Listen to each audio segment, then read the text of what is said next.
हे परम आदरणीय समस्त मूल निवासीगण, शिव दयालय बहुजन पुस्तकालय यूट्यूब चैनल की ओर से समस्त बहुजन वीर वीरांगनाओं को हार्दिक वंदन और आप सभी को जय मूल निवासी से सादर अभिवादन।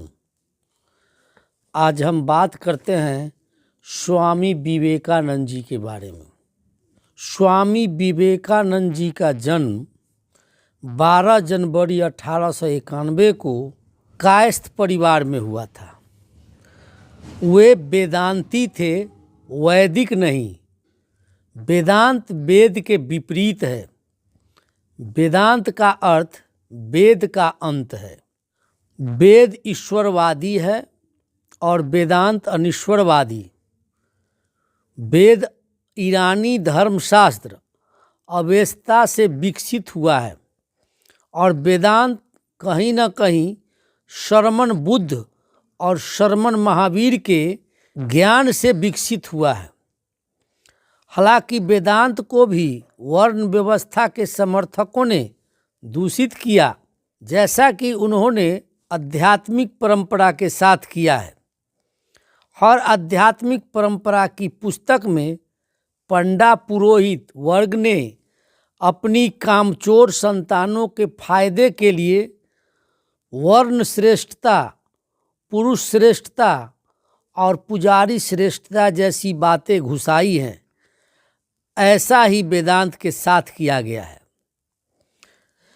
रामकृष्ण परमहंस से संन्यास लेकर आध्यात्मिक मार्ग पर चलने आए स्वामी विवेकानंद को भी इस तरह की सामाजिक कुटिलताओं का सामना करना पड़ा।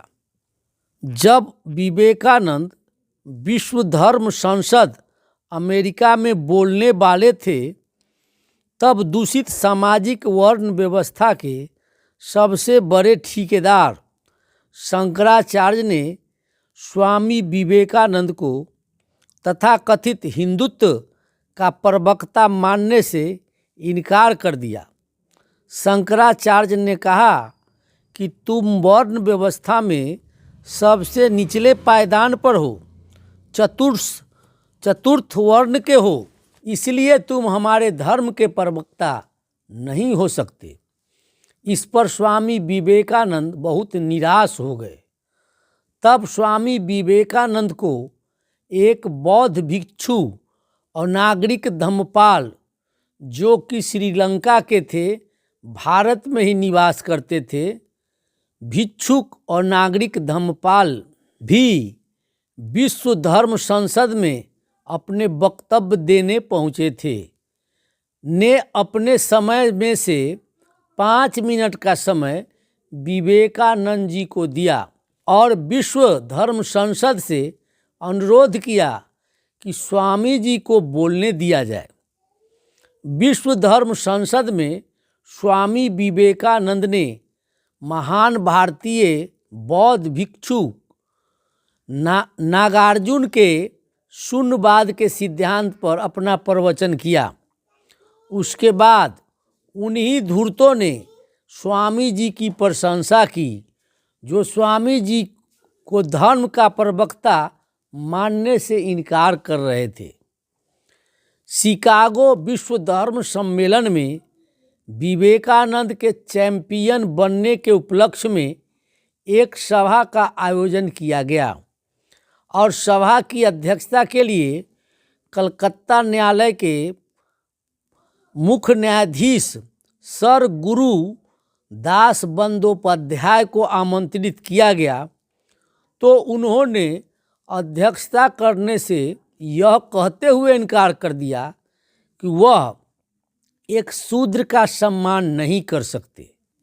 इतना ही नहीं, उन्होंने विवेकानंद के मरणोपरांत कहा था, भारत में यदि कोई हिंदू राजा होता तो विवेकानंद को फांसी के फंदे पर लटका दिया जाता, क्योंकि एक शूद्र को सन्यासी और अध्यात्मानुशीलन होने का कोई अधिकार नहीं है। यही नहीं, जीवित अवस्था में शूद्र होने के कारण विवेकानंद को सन्यासी मठों में ब्राह्मणों की पंक्ति में बैठकर भोजन नहीं करने दिया जाता था। शूद्र विवेकानंद हिंदू आरक्षण के कारण मनुवादियों द्वारा आजीवन चरम अपमानित होने के बावजूद ब्राह्मणों के दास बने रहे। उन्हीं की तरह कायस्थ डॉक्टर राजेंद्र प्रसाद राष्ट्रपति बनकर भी साधु संतों और ब्राह्मणों का पैर छूते रहे, मगर उन्होंने कभी आरक्षण व्यवस्था के विरुद्ध प्रतिवाद नहीं किया। इसी तरह कथा सम्राट मुंशी प्रेमचंद, फिराक गोरखपुरी, महादेवी वर्मा, हरिवंश राय बच्चन जैसे कलमवीर, जयप्रकाश नारायण जैसे राजनीतिज्ञ, अमिताभ बच्चन और शत्रुघ्न सिन्हा जैसे अभिनेताओं ने अपनी उपलब्धियों से लोगों को विस्मित जरूर किया, पर मनुवाद के दास ही रहे। सभी कायस्थ मनुवाद के दास रहे ऐसी बात नहीं है। इसी कायस्थ जाति में माइकल मधुसूदन दत्त भी हुए, जिन्होंने हिंदू आरक्षण व्यवस्था का प्रतिवाद किया और परवर्ती काल में हिंदू धर्म का परित्याग किया। विश्व धर्म संसद से लौटने के बाद विवेकानंद ने लिखा और संदेश दिया कि शंकराचार्य मुझसे कहते हैं और ललकार कर पूछते हैं कि शूद्रों को सन्यासी होने का क्या अधिकार है। विवेकानंद ने आगे कहा कि भारत का भविष्य निर्माण करना चाहते हो तो मनुवादियों को पैरों तले कुचल दो, वर्ण व्यवस्था को कदमों तले रौंद डालना चाहिए जो हम भारतीयों के बीच भेदभाव पैदा करते हैं, तब भारत शूद्रों का होगा।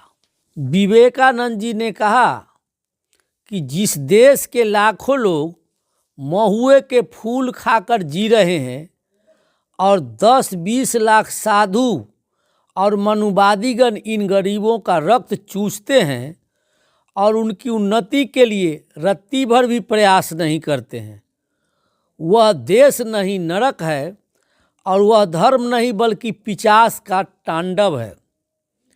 आगे उन्होंने कहा, ए मनुवादियों, अब तुम लोग शूद्रों को जागरूक करने का काम करो। यदि आप ये काम नहीं करते हैं और जब शूद्र लोग अपने आप जागृत हो जाएंगे तब उन्हें पता चलेगा कि आप लोग उन्हें 5000 साल से मूर्ख बना रहे हैं, तब वे तुम्हें फूंक मारकर उड़ा देंगे।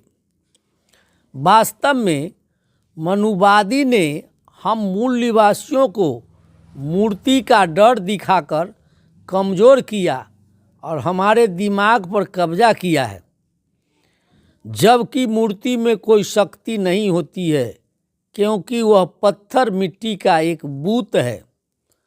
धर्म SC ST OBC को गुलाम बनाए रखने का मनुवादी षड्यंत्र है।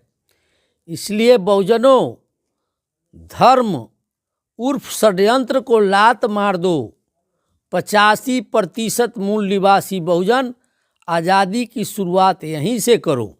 सभी भारतवासियों को भिक्षुक और नागरिक धम्मपाल जी का बहुत बहुत आभारी रहना चाहिए, जिनके कारण स्वामी विवेकानंद जी को विश्व संसद में बोलने का अधिकार मिला और वे अपनी बातें रख सके। हालांकि भिक्षु धम्मपाल जी भी उतने ही भारतीय थे जितने कि स्वामी विवेकानंद जी, क्योंकि वे अपने पूरे जीवन भारत में ही रहे। स्वामी विवेकानंद ने घोषणा किया था कि वे बौद्ध धर्म अपनाएंगे, इसलिए यूरेशियन मनुवादियों ने विवेकानंद की हत्या कर दी। स्वामी विवेकानंद जी के निजी और गोपनीय खत प्राप्त हुए हैं। विवेकानंद जी कायस्थ थे, कायस्थ बौद्धिस्ट है। मनुवादियों ने स्वामी विवेकानंद जी के साहित्य में बहुत मिलावट किया है। स्वामी विवेकानंद जी का विदेशी मनुवादी अपराध बोध से इस्तेमाल करते हैं ताकि सच्चे विवेकानंद जी सामने न आ सके। स्वामी विवेकानंद जी को विदेशी मनुवादियों के चंगुल से बचाना होगा। मान्यवर कांसी राम साहब ने कहा था, जगाया उसे जाता है जो जिंदा है, मरे हुए को तो दफनाया जाता है। दफनाया हुआ इतिहास जानना इसलिए ज़रूरी है कि आखिर इनको दफनाया क्यों गया। जिस ज़मीन पर बारिश न हो वहाँ फसलें बर्बाद हो जाती है। जिस घर में महापुरुषों का विचार न हो वहाँ की नस्लें गुलाम हो जाती है। व्यास स्मृति अध्याय 1 श्लोक 10, 11 एवं 12 के अनुसार बढ़ई, नाई, अहीर, कुम्हार, तेली, मुसहर, कायस्थ, माली और उनके कुटुंबी ये सब अपने अपने कर्मों से भिन्न भिन्न प्रकार के शूद्र हैं। चमार, भाट, भील, धोबी, पुष्कर, चांडाल, दुसाध, दास, भंगी और काले लोग ये सब अंत्यज है। ब्राह्मणों को इनके साथ बात करने पर स्नान करना चाहिए और उनका मुख देख लेने पर सूरज का दर्शन करना चाहिए, तभी शुद्धि होती है। धर्म ग्रंथों में मनुवादियों को शूद्र को अपमानित करने का जन्मसिद्ध अधिकार प्राप्त है।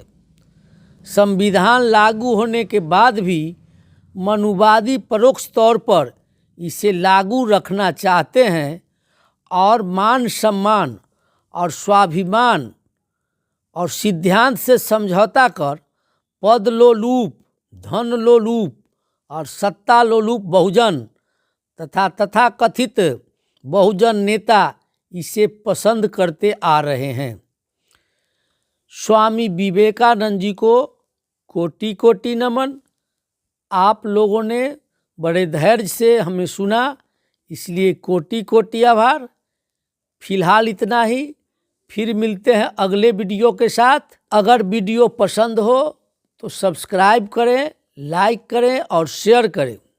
जय भारत, जय संविधान, जय विज्ञान, जय मूल निवासी, जागो मूल निवासी, जागो जागो मूल निवासी।